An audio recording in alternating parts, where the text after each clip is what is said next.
की है आरती, पापियों को पाप से है तारती।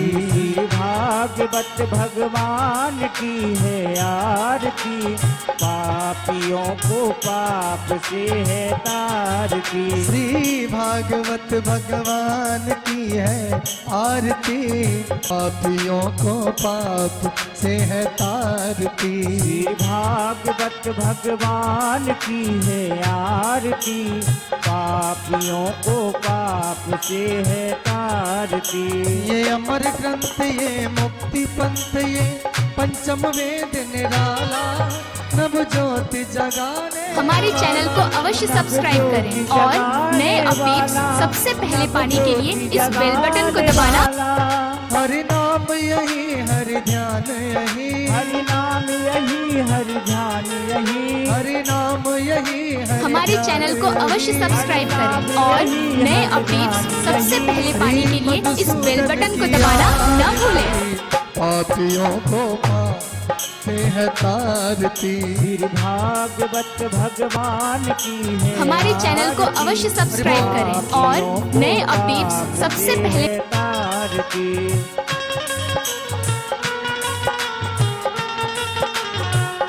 बड़े भाव से आरती करते रहे। हरि बोल।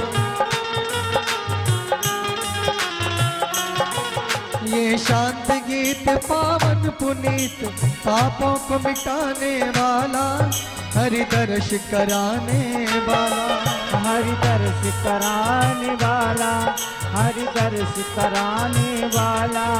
ये शांत गीत पावन पुनीत, पापों को मिटाने वाला, हरि दर्श कराने वाला, हरि दर्श कराने वाला, हरि दर्श कराने वाला। ये सुख करनी, ये दुख हरणी, ये सुख करनी, ये दुख हरणी। श्री जगमंगल की आरती, पापियों को पाप से है तारती। श्री भागवत भगवान की है आरती, पापियों को पाप से है तारती। ये मधुर बोल जग पंथ खोल, सतमार्ग दिखाने वाला, बिगड़ी को बनाने वाला। ये मधुर बोल जग पंथ खोल, सद्मार्ग दिखाने वाला, बिगड़ी को बनाने वाला। ये मधुर बोल जग पंथ खोल, सतमार्ग दिखाने वाला, बिगड़ी को बनाने वाला। बिगड़ी को बनाने वाला। ओ श्री राम यही, घनश्याम यही, राम यही, घनश्याम यही। श्री प्रभु महिमा की आरती, पापियों को पाप से है तारती। श्री भागवत भगवान की है आरती, पापियों को पाप से है तारती। कर्पूर गौरम करुणावतारम, संसार सारम भुजगेन्द्रहारम। सदा वसंतम हृदयाल बिंदु, भवम भवानी सहितं नमामि।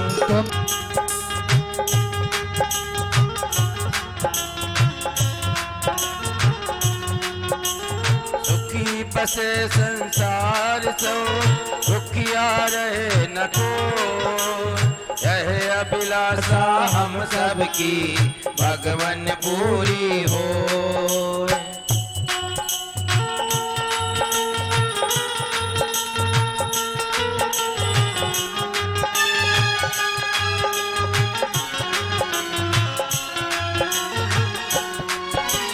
विद्या बुद्धि तेज बल सबके भीतर हो। दूर बूट धन धान से वंचित रहे न को।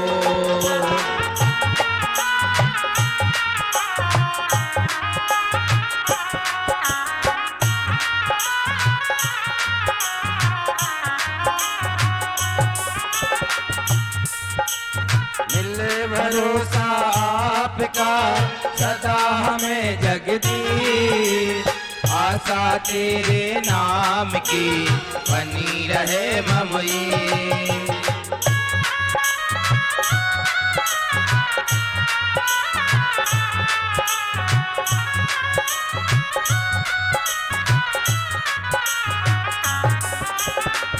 आपकी भक्ति प्रेम से मन हुए भरपूर। राग तो इससे चित्त मेरा कोसों भागे दूर।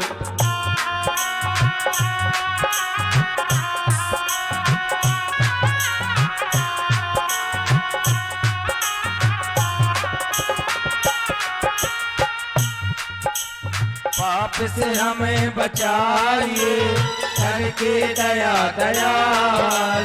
अपना भक्त बनाए के करिए हमें निहाल, करिए हमें निहाल, करिए हमें निहाल।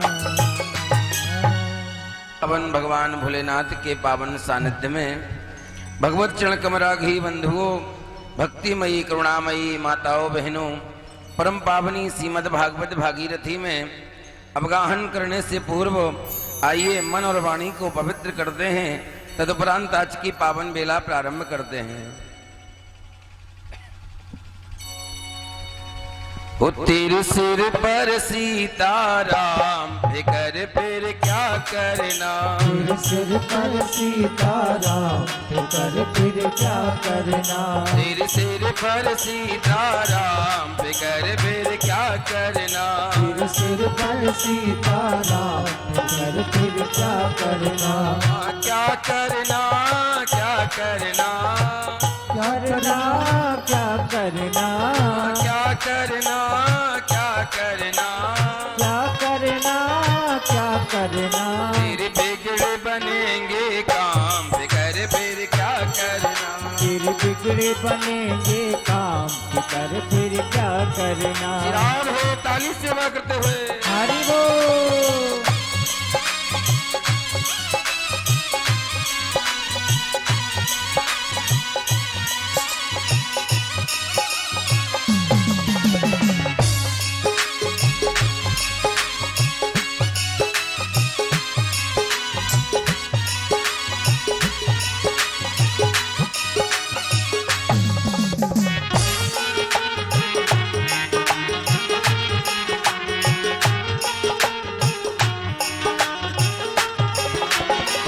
रघुवर श्री जानकी मैया।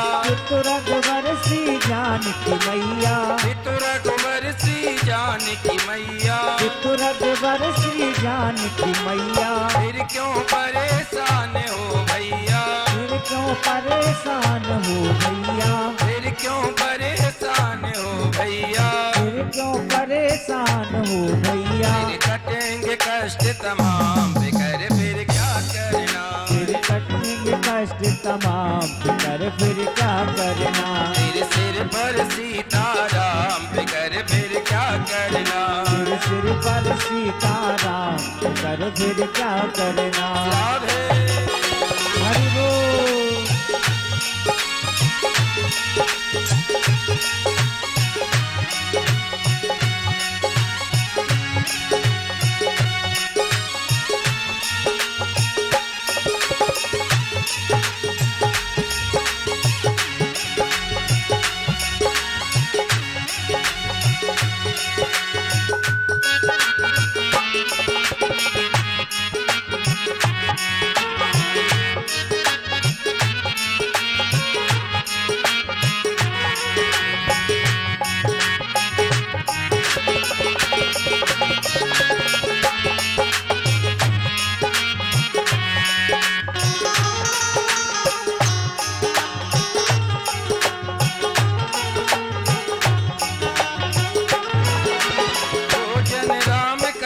सत्संगी। भोजन राम कथा सत्संगी। भोजन राम कथा सत्संगी। भोजन राम कथा सत्संगी।